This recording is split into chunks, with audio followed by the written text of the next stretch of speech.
Dice Éxodo capítulo 20, versículo 4.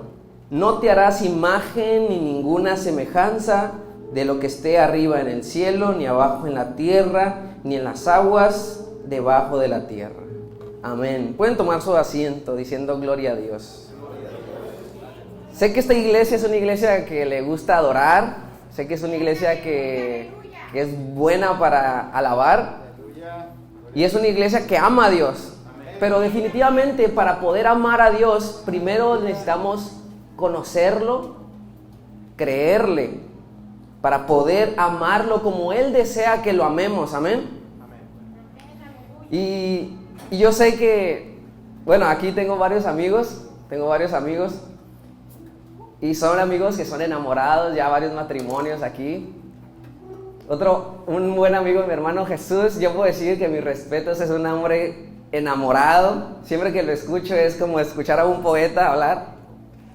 Y bueno, antes de entrar a estos puntos, quiero definir 2 puntos. ¿Qué es amor y qué es estar enamorado? Son cosas diferentes, se pueden parecer, se pueden confundir, pero quiero explicarlas para llegar al punto. Estar enamorado. ¿Cuántos enamorados hay aquí? ¿Sí, hay enamorados? Estar enamorado es una reacción fisiológica. Es algo inevitable, es algo que no lo podemos controlar, es algo que es natural del cuerpo. Entonces, esto dicen los científicos que el enamoramiento dura hasta 2 años. Tú te puedes enamorar de alguien y ese efecto que produce en tu cuerpo puede durar hasta 2 años. Y ese efecto, estar enamorado, no depende de ti, depende de la otra persona. Depende de sus cualidades, de su belleza, de sus habilidades, sus virtudes, de los detalles que tenga contigo. Eso es lo que a ti te va a enamorar. Estar enamorado depende de otra persona. Pero el amar depende de ti. El amar es una decisión tuya. La otra persona no tiene nada que hacer para que tú decidas amarlo. Porque el amar es una decisión propia. Pero en primera instancia, nosotros como humanos siempre necesitamos estar enamorados. Antes de amar, nosotros como humanos siempre nos enamoramos. Primero algo nos llama la atención. Siempre, algo. Somos atraídos y de ahí decidimos amar. Y ahí viene lo asombroso del amor de Dios. Porque Dios nos ama incondicionalmente. Dios nos ama a nosotros sin que nosotros le podamos ofrecer algo. Porque ¿qué nosotros le podemos ofrecer a Dios que tenga valor? Palabras, actos, todo es de Él. El oro, la plata, todo es de Él. Nuestras acciones son como la arena del mar que no tiene ningún valor. Él nos ama por encima de lo que nosotros podamos hacer. Y por esto el amor de Dios es tan asombroso. Y el amor de Dios nos ama tanto el Señor, que aún nosotros siendo sin valor, siendo insignificantes, siendo imperfectos, nos ama tanto que nos dio una esperanza, porque Él, su mayor anhelo, su mayor deseo es que estemos con Él. Ese es el mayor deseo de Dios, que estemos cerquita de Él. Y por eso nos dio una capacidad única a cada uno de nosotros, que eso es lo que nos hace especiales, que es la voluntad. La voluntad es una ley dentro de nosotros. La voluntad siempre se está cumpliendo. Y solamente a través de la voluntad, de nuestra voluntad, nosotros podemos decidir por Él. Solamente a través de nuestra voluntad nosotros podemos amar a Dios. Sin voluntad nosotros no podríamos amar a Dios. Por eso el Señor nos otorgó dentro de nosotros tener esa capacidad de amar, esa voluntad. Porque al final de todo, el verdadero amor necesita ser compartido. El verdadero amor necesita ser complementado. Tiene que ser recíproco. Y mire, déjeme decirle, allá en el cielo nadie va a estar a la fuerza. Allá en el cielo van a estar los que quieren estar. Si tú anhelas estar en el cielo, debes estar haciendo algo aquí. Porque allá en el cielo lo único que vamos a hacer es alabar a Dios. No sé qué estemos haciendo aquí en la tierra, pero allá es lo único que vamos a hacer: alabar y glorificar su nombre. Y bueno, quiero ahora sí introducirnos al tema. Dios nos ama tanto que nos dio una ley. Conocemos los 10 mandamientos. Dios nos dio una ley para amarlo. Y a través de esta ley parece que Dios nos está condicionando el amor. Si tú me amas, tienes que cumplir mi ley. Parece que es un amor incondicional, ¿verdad? Esta ley es para que me ames. Si me amas, la vas a cumplir. Pero no es así. No es una ley condicional, sino es una ley porque nos ama tanto que por su naturaleza, si nosotros no cumplimos esa ley, vamos a vivir separados de Él. Por eso es que nos dio esa ley para que podamos vivir cerca de Él cuando la cumplimos. Porque eso es el mayor anhelo, es lo que más Él anhela, lo que más Él desea. Entonces, a través de nuestra voluntad, el regalo que Él nos dio y la ley que Él nos dio, nosotros decidimos cumplirla porque si lo amamos realmente, la vamos a cumplir. Y quiero tocar este primer punto, porque nosotros como humanos somos imperfectos. No podemos cumplir la ley. No podemos seguir al pie de la letra la ley. Y muchas veces, solamente me quiero centrar en un mandamiento. No te harás imagen. Solamente en este, porque muchas veces nos equivocamos. Porque, ¿qué dijimos al principio? Para amar a Dios, primero hay que creerle, conocerlo, y solamente así podemos llegar a amarlo. No podemos amar a alguien que no conocemos. Y dice Éxodo 20, versículo 4, no te harás imagen, ni ninguna semejanza de lo que esté arriba en el cielo, ni abajo en la tierra, ni en las aguas debajo de la tierra. Dice, no te harás imagen. ¿Qué quiere decir no te harás imagen? Nosotros muchas veces nos hemos creado con nuestras manos una imagen de Dios. Una imagen de Dios a nuestra conveniencia. A veces hemos creado un Dios que esté a nuestro favor en todas nuestras decisiones. Decimos a veces, no creo que Dios se enoje si yo hago esto. No creo que Dios me castigue por hacer esto.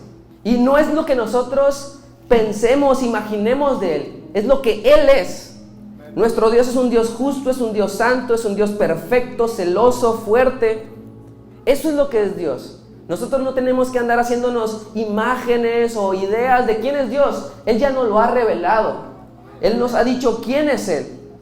Y muchas veces, cuando nosotros nos hacemos una imagen de Dios a nuestra conveniencia y no cumple Dios con lo que nosotros deseamos, terminamos decepcionados porque lo hicimos a nuestra imagen, con errores, con defectos. Nosotros no podemos condicionar a Dios. Dios es uno y Él no cambia. Y si tú alguna vez te has decepcionado de Dios, es porque te has hecho una imagen errónea de quién es Él. Porque Él nunca se equivoca, Él nunca falla, Él es perfecto. Y así, con nosotros creando un Dios a nuestra imagen, con nuestras manos, no podemos llegar a amarlo realmente como Él desea que lo amemos. Entonces, primero necesitamos creer. Para amarlo, primero hay que creer quién es Dios. Y el creer va más allá de una suposición. El creer va más allá de una idea, una teoría. Es una certeza. Lo que Dios busca cuando nos dice, cree en mí, va más allá de suposiciones. Es una certeza, es una convicción, es una seguridad. El creer que Dios busca no es una suposición, sino una convicción. Es creer con fe. Amén. Y me gusta mucho poner este ejemplo. Si yo le digo a usted, en esta mano me voy a esconder una llave, para que me explique mejor.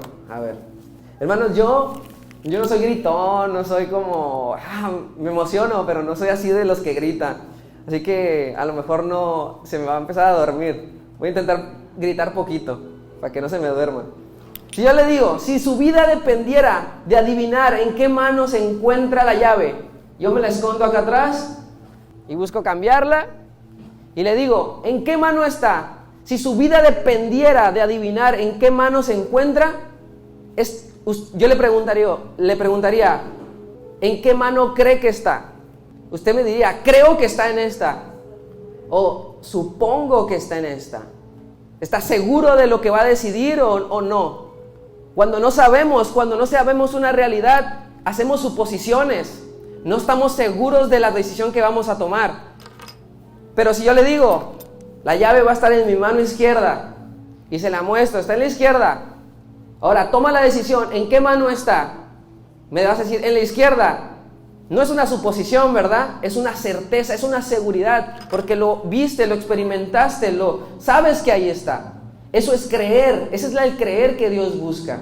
Que aún sin ver, que aún sin haber experimentado o haber recibido algo, así, con esa seguridad, decir, yo sé que está en esa mano y doy mi vida que ahí está. Ese es el creer que Dios busca, es una seguridad, una certeza, una convicción. Y dice Hebreos 11:6, porque sin fe es imposible agradar a Dios, porque es necesario que el que se acerca a Dios crea que le hay. Y quiero hacer un ejemplo de esto. Hay dos personajes que me ayudan mucho a entender qué significa creer. Y la fe nace en el corazón. La fe no necesita acciones. La fe necesita una decisión en el corazón de creer. Cuando creemos, el corazón se transforma. Cuando creemos, nuestra vida se transforma, No necesitamos obras. Para creer no necesitamos obras. Necesitamos un corazón. Y mire, voy a ponerle un ejemplo. Cuando estaba Abraham, fue llamado por Dios para que fuera a crear una nación. Dios le dijo, sal de tu familia, vas a crear una nueva nación. Abraham había creído, había obedecido, pero aún no creía en Dios. Después de un tiempo, Abraham como que todavía no transformaba su corazón, y Dios le dice, mira, Abraham, vas a salir de tu tienda, vas a ver las estrellas, y así de numeroso como están las estrellas, así va a ser tu descendencia. Después de eso se dice en la Biblia que Abraham creyó, y dice que Jehová se lo contó por justicia. ¿Qué había hecho Abraham en ese momento? No había hecho nada. No había hecho nada para que se le fuera contada por justicia, sino que fue una transformación en el corazón. El Señor sabe cuando nosotros realmente le creemos en el corazón. No necesitamos obras. Es una transformación en el corazón. Abraham creyó, Dios vio esa fe que nació en el corazón de Abraham y se fue contado por justicia. Quiero hacer otro ejemplo. Cuando Jesús estaba en la cruz, esta fe me impresiona, esta fe me vuela la cabeza. Jesús estaba en la cruz. Al lado de él había dos malhechores. Y un malhechor le dice, cuando estés allá en tu reino, acuérdate de mí. Estaba declarando que el hombre que estaba al lado de él, peor masacrado en una cruz, el hombre que dijo ser Dios, el hombre que dijo ser el Salvador, el hombre que iba a traer libertad, estaba en la cruz. Y este hombre, malhechor, le dice, cuando estés allá en tu reino, acuérdate de mí. ¿Qué fe tenía este hombre? Ver a Jesús destrozado y creer aún en él.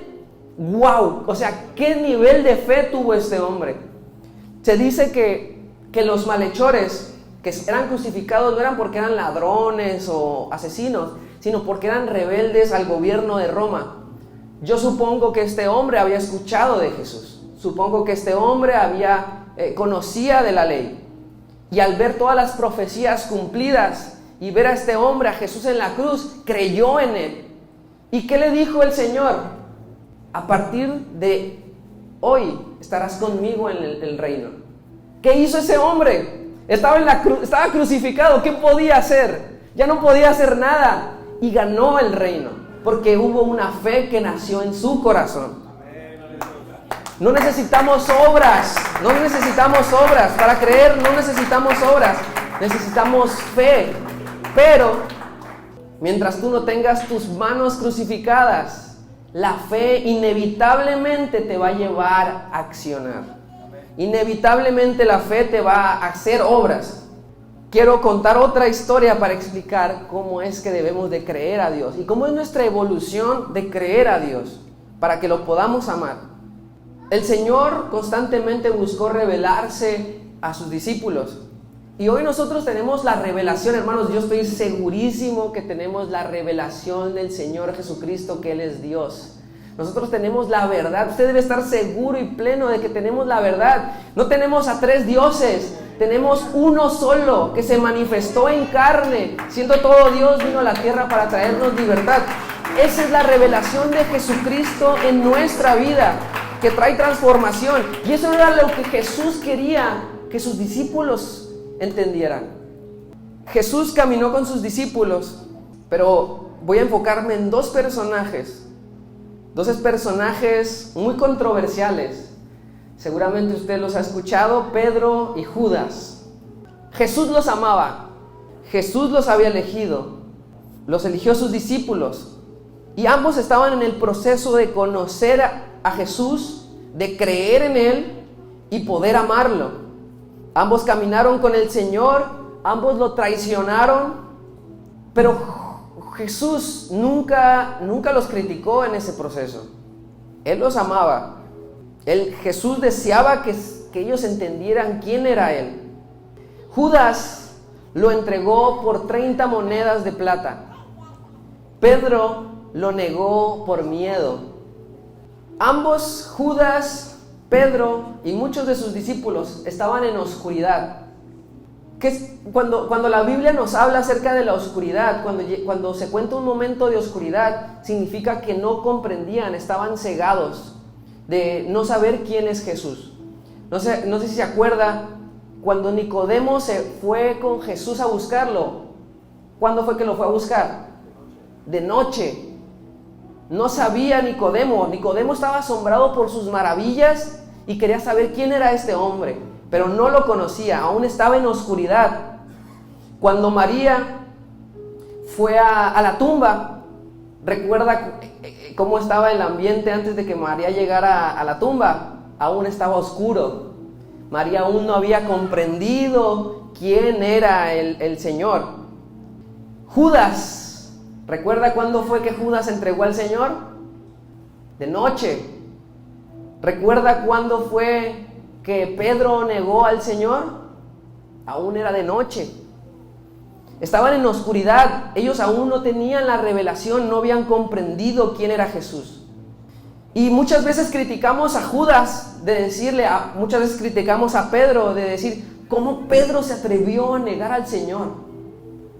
¿Cómo Pedro no tuvo el valor de decir, sí, yo soy discípulo del Señor? Y a veces, yo sé que en esta iglesia no. Yo sé que en esta iglesia son santos, ¿verdad, hermano Omar? En otra iglesia, muchas veces decimos, ¿cómo se atrevió Pedro a negarlo? Pero muchas veces a nosotros nos ha dado vergüenza orar por los alimentos.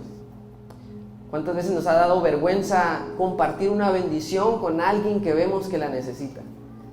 ¿Cuántas veces nos ha dado vergüenza? ¡Paz de Cristo! Te bendiga. Sí. ¿Cuántas veces nos ha dado vergüenza profesar nuestra fe? No somos dignos de culpar ni acusar a Pedro. ¿Cuántas veces hemos dicho, Judas, ¿cómo pudo vender al Señor por 30 monedas de plata? ¿Cómo se atrevió a venderlo por 30 monedas de plata? Aquí no, pero en otra iglesia a veces dicen, 15 minutitos más. Y vendemos al Señor por 15 minutos más. Nos hacemos una imagen errónea de quién es Dios y decimos, no creo que Dios se enoje si hoy no leo la Biblia. Él sabe que vengo cansado del trabajo. Creo que el Señor sabe que yo lo amo y que hoy no pasa nada si no oro. Cambiamos al Señor por unas horas más, unos minutos más. Criticamos a Judas porque cambió por 30 monedas, pero nosotros a veces lo cambiamos por menos.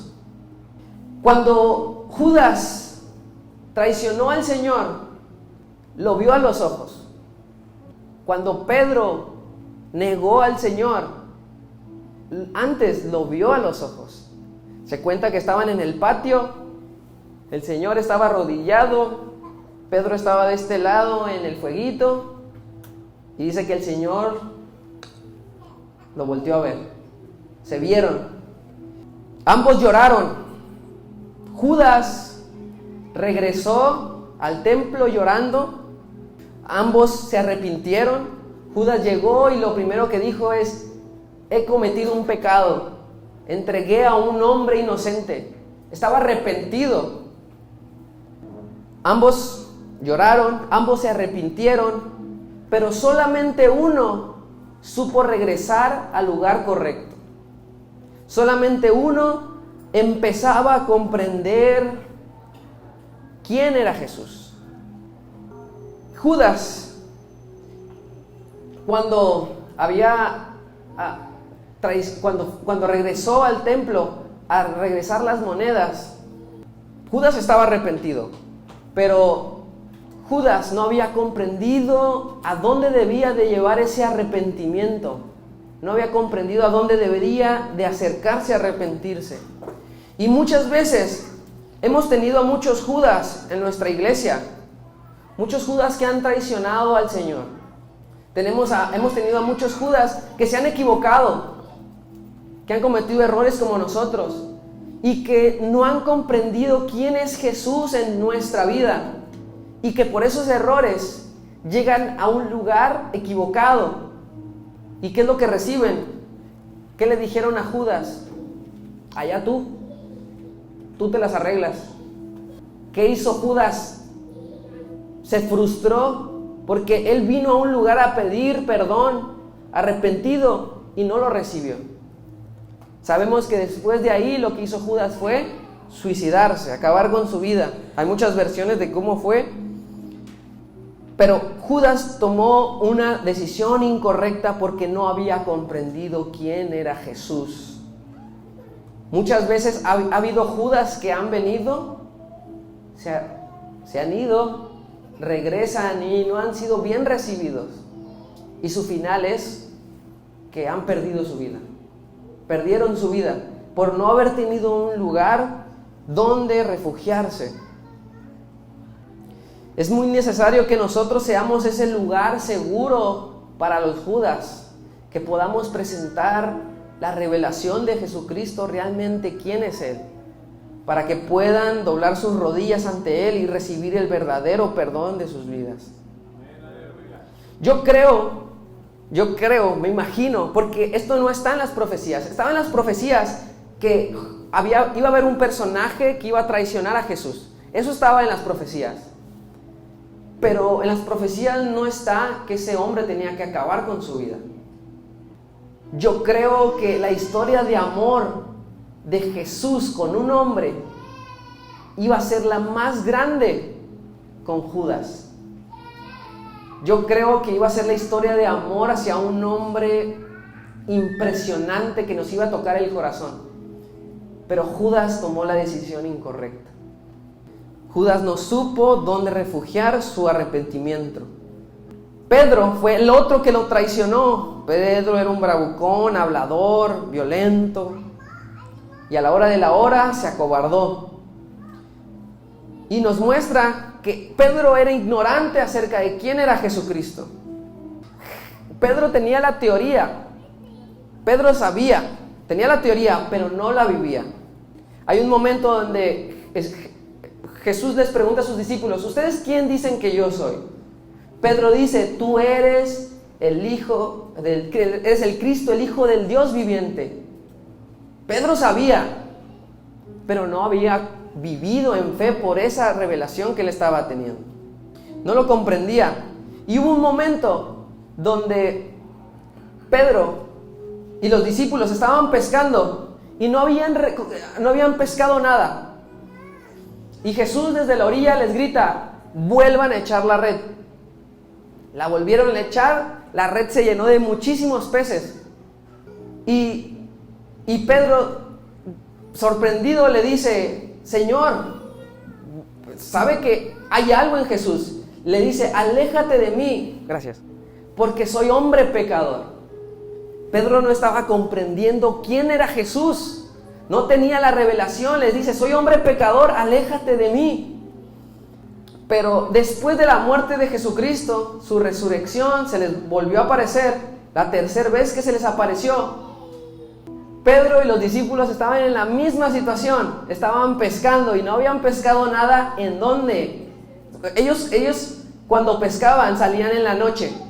Sí, va conectando en la noche con lo que les comenté, que cuando están en oscuridad significa que no han tenido la revelación aún. Pedro y los discípulos estaban pescando aún de madrugada, aún el sol no salía. Ellos pescaban de noche. Y no, dice la palabra, que no habían pescado nada, como la vez pasada. Nada habían pescado. Y Jesús desde la orilla, esta era la tercera vez que se les aparecía, les dice, vuelvan a echar la red. Echan la red y dice que la red se volvió a llenar de muchísimos peces. Y Juan le dice a Pedro, Pedro, el que nos está gritando es el Maestro, es el Señor. Pedro, cuando se da cuenta de que es el Señor, yo me imagino, si me ayudas, Dani, no soy un cantante, me gusta cantar, pero soy malo, pero voy a intentarlo. En ese momento me imagino un momento tan especial, porque Pedro estaba en oscuridad. Pedro aún no había comprendido quién era Jesucristo. Aún era de noche. Juan le dice a Pedro, el que está en la orilla es el Maestro. Pedro lo que hace, Pedro estaba desnudo, dice que se ciñe sus vestiduras. La barca estaba como a 100 metros de distancia. Y en ese momento, cuando Pedro voltea a ver a Jesús, me imagino que el rayo de sol, el primer rayo de sol, empieza a salir. En ese momento me imagino que la mente de Pedro se abre y comprende quién era Jesucristo y quién estaba en la orilla. Pedro, el hombre pecador, que antes había dicho, Señor, aléjate de mí porque soy pecador, ahora estaba recibiendo la luz en su vida. Su cuerpo se estaba llenando de luz porque comprendía que ese hombre que estaba ahí era su Salvador. Y lo que hace Pedro, se ciñe sus vestiduras, se mete al agua y empieza a nadar como loco para llegar a la orilla. Ahora ya no era un Pedro que buscaba aléjate de mí, sino que comprendía que era pecador y buscaba acercarse al Señor, porque comprendía que era pecador, porque comprendía que solamente a los pies de Jesús podía recibir su salvación. Me imagino que Pedro en ese momento decía, te amo, eres mi esperanza.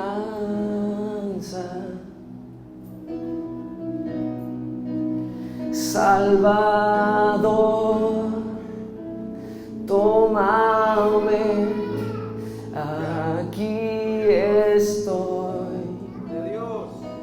Y Pedro, me imagino que gritaba dentro de él, te amo, te amo, te amo, te amo. Y iba nadando porque había comprendido quién era Él. Para amar al Señor necesitamos creer en Él, comprender quién es Él, y solamente así podemos amarlo.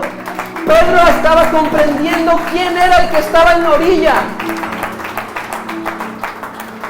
Pero hermano, lo más impresionante de esto no es lo que Pedro hizo, sino que Jesús, estando en la orilla, teniendo toda la facultad de decirle a Pedro y a sus discípulos, ¿qué es lo que están haciendo en la barca? ¿Por qué otra vez están pescando? Pedro, me negaste 1, 2, 3 veces. ¿Por qué ustedes que están en la barca no estuvieron conmigo? Lo que hizo el Señor fue esto. Me imagino que les dijo, aquí hay unas brasas, tengo un pescadito, y así lo dice la palabra, vengan a desayunar conmigo. El Señor, cuando nosotros nos acercamos a Él y comprendemos quién es Él, no nos viene a juzgar, criticar, sino que viene a mostrarnos amor y decirnos, no importa lo que has hecho, tus errores, ven a comer conmigo. La comida está preparada para ti, para que tú y yo comamos. Te amo y quiero que me ames. Le voy a invitar a que se ponga de pie. Es importante que creamos en el Señor. Es importante que conozcamos quién es Él. Su revelación está en su palabra. Y creo firmemente que nuestra iglesia tiene la revelación de quién es Jesucristo. Pero únicamente cuando comprendemos quién es Él, solamente así podemos amarlo como Él desea que lo amemos. Cuando nosotros recibimos la revelación de Jesucristo en nuestra vida, nuestra vida se ilumina, se llena de luz, ya no estamos en oscuridad. La luz entra en nosotros. Comprendemos quién es el Señor y lo que ha hecho por nosotros. Tenemos necesidad de estar a sus pies. Como Pedro Pedro nadando, nosotros corriendo a sus pies. Tenemos que correr a sus pies y decirle: te amo, Señor, por lo que has hecho en mí. Gracias porque comprendo quién eres tú. Te amo, Señor, te amo. Yo creo que esta iglesia sabe quién es Jesucristo. Yo creo que esta iglesia sabe cuál es la revelación de Jesucristo en su vida, que es nuestro Salvador, que perdona nuestros pecados, que ha traído libertad. Y ahora el Señor nos invita a que lo amemos. Y quiero invitarlo ahorita que si desea, así como Pedro, venir corriendo ahorita a los pies de Jesús y decirle: Señor, te amo. Quiero que sepa, ¿cómo puede usted saber que ama a Jesús? ¿Cómo sé si realmente estoy amando al Señor? Dice Juan 14:21: el que tiene mis mandamientos y los guarda, ese es el que me ama. Y el que me ama será amado por mi Padre, y yo lo amaré y me manifestaré a él. Hay que guardar sus mandamientos, hay que guardar su ley. Somos imperfectos, pero hay que buscar guardarla, buscar obedecerlo. Amén. Yo me comprometo a guardar su palabra. Segundo punto, ¿cómo usted puede saber que ama realmente al Señor? Después de que Pedro tuvo ese encuentro con el Señor, le preguntó algo. Le dijo: Pedro, ¿me amas? Y Pedro, ¿qué le respondió? Señor, tú sabes que te quiero. Pedro, ¿me amas? Y Pedro vuelve a responder: Señor, ¿qué pasó? Tú sabes que te quiero. Y una vez más Jesús le pregunta: Pedro, ¿me amas? Y le dice Pedro: Señor, tú sabes que te amo. Su corazón se vuelve a él y le dice unas palabras muy importantes: alimenta mis corderos, comparte mi palabra. Cuando me amas, tienes que compartir con los demás lo que has recibido de mí. No te puedes quedar con lo que has recibido, tienes que dar. Has recibido mucho amor, da mucho amor. Has recibido la revelación, comparte con alguien más la salvación. Cuando amamos al Señor, compartimos las buenas nuevas. Cuando amamos al Señor, realmente compartimos, porque comprendemos quién es Él. Hermano, no sea envidioso de la palabra. Comparta la palabra. Si usted realmente cree que es salvo y su vida ha sido salvada del infierno, creo que ese es un motivo importante para predicar a los de allá afuera que hay un Salvador, que su vida va a ser, hermano, solamente imaginarme que el mundo allá afuera que no conoce del Señor va a vivir una eternidad en ausencia de su presencia. Es una terrible noticia. Cuando amamos al Señor, amamos lo que Él ama. Y Él ama las almas. Él ama los corazones. Pedro, cuando recibe esto, después del Pentecostés, se convierte en el más grande predicador. Su primer predicación, más de 5,000 almas se convirtieron y se bautizaron. Porque él conocía al Señor, creía en Él y lo amaba. Ese es el efecto de amar al Señor. Compartir su evangelio, compartir su palabra. Quiero invitarlo, hermano, a que si usted desea, vengamos al altar y le digamos al Señor: te amo. No solamente te quiero, te amo. Revélate a mí, ilumina mi vida, lléname de ti.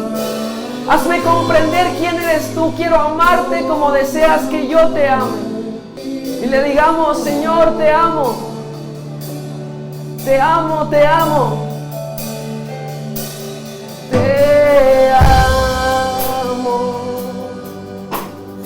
Eres mi esperanza.